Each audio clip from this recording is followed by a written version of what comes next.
Hello guys, welcome to our channel. This is Teja.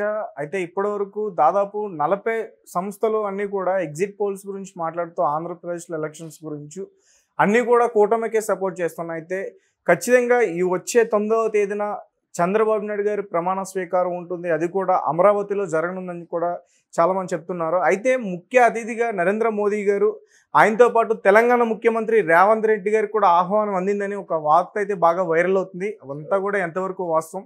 So ఇదే విషయాన్ని మనతో పాటు డిస్కస్ చేయడానికి ప్రముఖ సీనియర్ జర్నలిస్ట్ ఇమ్మంది రామారావు గారు ఉన్నారు. ఆయన అడిగే ప్రయత్నం చేద్దాం. నమస్తే సార్. నమస్తే బాబు. సో అంటే ఇది ఒక పుకారా లేకపోతే నిజమేనా? 9వ తేదీ రేవంత్ రెడ్డి గారు కూడా ప్రమాణ స్వీకారానికి రాబోతున్నారు ముఖ్యమంత్రిగా చంద్రబాబు నాయుడు గారు చేస్తే చూడడానికి. అవును, ఇది పుకారేం కాదు బాబు. పుకార్లు మనం అనవసరంగా పెద్దవాళ్ళ గురించి పుకార్లు చెప్పుకోకూడదు. 3 సంవత్సరాలు బారేస్తారు. అందువలన వాడు పూర్తిగా కూటమి అధికారంలోకి వచ్చినట్టయితే ఒక ప్రత్యేకత దీనిలో ఉంది. కూటమితో పాటు బీజేపీ కూడా ఇంతవరకు చరిత్రలో ఎప్పుడూ లేనన్ని సీట్లు సంపాదించుకుంటుంది. అది ఒక ప్రత్యేకత కదా. అలాగే తన రాజకీయ గురువు అని చెప్పుకున్నటువంటి రేవంత్ రెడ్డి ఎందుకు వస్తున్నాడంటే, మనకి వాళ్ళకి సత్సంబంధాలు కావాలి. సత్సంబంధాలు కావాలని వేరే చెప్పనవసరం లేదు. గతంలో జగన్మోహన్ రెడ్డి సత్సంబంధాలు కావాలని ఇద్దరు ఒకటయ్యారు. ఇంతవరకు ఆంధ్రదేశం తాలూకు సంపద ఎంతో, ఆంధ్రదేశానికి తెలంగాణకి కరెంటుకి ఇవ్వాల్సిన బడ్జెట్ ఎంతో, ఏది పూర్తి లోపాయకారంగా ఒప్పందాలు జరిగాయి. కానీ వాళ్ళ తాలూకు తేల్చుకోలేదు అన్నమాట. ఆంధ్రప్రదేశ్ రాష్ట్రాలు ఎక్కడ ఉండిపోయినాయి, మరి తేల్చుకునే మగాడు లేడు. అప్పుడు జగన్మోహన్ రెడ్డి తీరుబడి లేదు కనుక మీరు ఇవన్నీ సామరస్యంగా పరిష్కరించుకోవాలన్నమాట. అయితే ఏంటి, దేనికైనా ఒక వైట్ షీట్, శ్వేతపత్రం కావాలి. మీరిద్దరూ మాట్లాడుకున్నారండి. మీరు చేపల కూర వేసుకొని తిన్నారో, చికెన్ ఏదో కెమ్మా తిన్నారో, ఏదో మనకి సారీ మీరు ఏ కూర వేసుకొని తిన్నారో అయిన మాకెందుకండి. మీ ఇద్దరు కలుసుకున్నారు. మీరు మినిట్స్ ప్రోగ్రాం కూడా వాళ్ళకు ఉంటుంది. సరే, లంచ్ దాన్ని ఏమంటారు, లంచ్ అంటారు. తర్వాత ఏం డిస్కస్ చేశారు, దేని గురించి డిస్కస్ చేశారు, ఎన్ని గంటల నుంచి ఎన్ని గంటల వరకు డిస్కస్ చేశారు, మీ డిస్కషన్లో దొరికినటువంటి అంశాలు ఏమిటి, అన్నీ కావాలి కదా. ఏ రోజైనా ఈ కేసీఆర్ కానీ జగన్మోహన్ రెడ్డి కానీ మినిట్స్ ప్రోగ్రాం చెప్పారా? అసలు మాట్లాడి వచ్చి అంటే కేసీఆర్ని కలిసి వచ్చిన తర్వాత ప్రస్తుతం మాట్లాడా? ఆయన మాట్లాడా? చుట్టం పలకరింపుగా వచ్చాడంటే ఎవరు? అంతకుముందు మీ నాన్నగారి తాలూకు చెల్లి కొడుక, లేకపోతే ఈయన తాలూకు నాన్నగారి చెల్లి కొడుకు ఆయన? ఎందుకు ఈ ఇద్దరి మధ్య ఏముంటుంది? 2 రాష్ట్రాల తాలూకు మీరు అధిపతులు, అంతే సంబంధాలు ఉండాలి. మిగతా మనకు రావాల్సిన అవసరం లేదు. మీరు మాట్లాడరు బాగానే ఉన్నాయి. మనకున్న సమస్యలు కోకోరలు ఉన్నాయి. ఆ సమస్యల పరిష్కారానికి మీరు ఇద్దరు ఏం మాట్లాడుకున్నారు, మీ మినిట్స్ ప్రకారం మాకు ఇవ్వండి అంటున్నాము. ఇవ్వటం లేదు. అక్కడ ఢిల్లీ వెళ్ళిపోయిన తర్వాత అక్కడ ఎలా మాట్లాడారంటే అక్కడ కూడా చెప్పడం, వెళ్ళొచ్చేస్తారన్నమాట. చాలా విషయాలు డిస్కస్ చేశాను, సానుకూలంగా స్పందించారు, ఇదే మాట.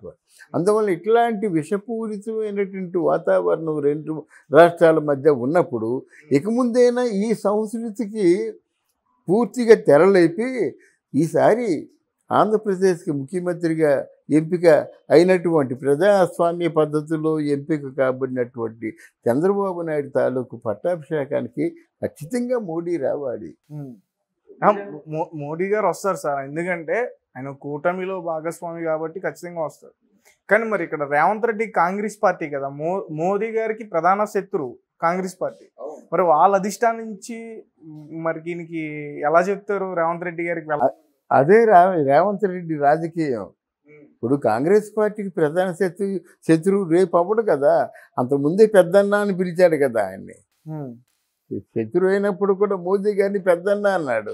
చోటి బెహన్ అన్న ఏదో అని అడిగిన, చిన్నన్న అనేదో అన్నాడు, మంచి జోక్ చేశాడు అక్కడ. అంటే రేవంత్ రెడ్డి తాలూకు డిస్కషన్ ఏంటంటే పక్క రాష్ట్రంతో అన్నదమ్ముల్లాగా ఉండాలి. ఆ శ్లోకను గుర్తు చేస్తారు. మనం స్నేహితుల్లాగా విడిపోదాం, అన్నదమ్ముల్లా కలిసి ఉందాం. రాష్ట్రాలుగా విడిపోదాం, అన్నదమ్ముల్లా కలిసి ఉందాం. అదే చేస్తున్నాను నేను. అన్నదమ్ముల్లా కలిసి ఉన్నట్టయితే 2 రాష్ట్రాలు ప్రగతి వైపు నడుస్తాయి కదా అంటాడు. దాన్ని ఎవరైనా కాదనగలరా? రాజకీయ నాయకుల మధ్య వైషమ్యాలు ఉండొచ్చండి, స్నేహభావం ఎందుకు ఉండకూడదు? మీ రాష్ట్రంలో సపోజ్ ఒక పరిశ్రమ వచ్చిందండి, ఆ పరిశ్రమ ఇంకో పరిశ్రమ పెడదామంటే ఇక్కడ తరలించవచ్చు కదా. మొత్తం తెలుగు వాళ్ళమే కదా. భాషా ప్రయుక్త రాష్ట్రాలుగా మిగిలిపోయింది కదా ఆంధ్రప్రదేశ్ దాని కరబట్టి. తెలుగు ఇక్కడ మాట్లాడతారు, అక్కడ మాట్లాడతారు. ఏదైనా వచ్చినట్టు ఉభయం కూడా అన్నదమ్ముల్లాగా ఉంటే బాగుంటుంది కదా. తెలుసో తెలియకో మనం చాలామంది హైదరాబాద్లో ఉన్నాము. హైదరాబాద్లో ఉంటే వాళ్ళు పరాయి అంటే దేశస్తుల్లా చూస్తారా?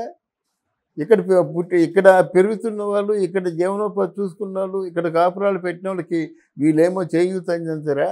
అదే అంటే అన్నదమ్ములు లాంటి భావన ఇది 2 రాష్ట్రాల మధ్య ఉంటే తప్పేమిటని రేవంత్ రెడ్డి అడుగుతాడన్నమాట. ఎవరు అడుగుతారండి? పవర్లో ఉన్నోళ్ళు ఎవరు అడగరు, మాట్లాడతారు. కానీ రేవంత్ రెడ్డి కొన్ని మంచి జిమ్మిక్స్ చేస్తున్నాడు. కేసీఆర్కి ఆహ్వానం పంపడం కానీ, ఇప్పుడు ఆవిర్భావ దినోత్సవాలు చేసేటువంటి అవకాశం దక్కింది. మళ్ళీ 10 సంవత్సరాల తర్వాత కదా అప్పుడు ఎవరు ఉంటారు? అలా జాతీయ గీతాన్ని పెడతానని టైం పోస్ట్ పోన్ చేసి పెట్టేశాడు. తెలంగాణకి జాతీయ గీతం ఉండాలి కదా, పెట్టేశాడు జాతీయ గీతాన్ని. ఏదైనా ఇదే మొదట ఫస్ట్ తగ్గుద్ది కదా, ఇంకోది ఎవరైనా పెట్టినట్టయితే రెండోదే అవుతుంది కానీ మొదటిది అవుతుంది కదా. అంటే రాజకీయ చతురత గురించి చెప్తున్నాను అన్నమాట. సో రాజకీయ చతురత ఉంది కనుక చంద్రబాబు నాయుడు తాలూకు శిష్య పరమాన్ని అనుకుంటున్నాడు కనుక ఇద్దరు కలిసి ఉండడంలో తప్పు లేదని నా ఉద్దేశం. ఇద్దరిని ఆంధ్రులేమో ఇలా చూడండి, తెలంగాణ వాళ్ళని అలా చూడండి అనుకొని కొట్టుకు చచ్చే కంటే ఇద్దరు ఒకటే, ఇద్దరు అన్నదమ్ములు అనేటువంటి భావన ఉండడం మంచిది కదా. అది అంటున్నాను అన్నమాట. అంటే నాయకుల్లో ఉంటే ప్రజల్లో కూడా వస్తుంది అంటారా?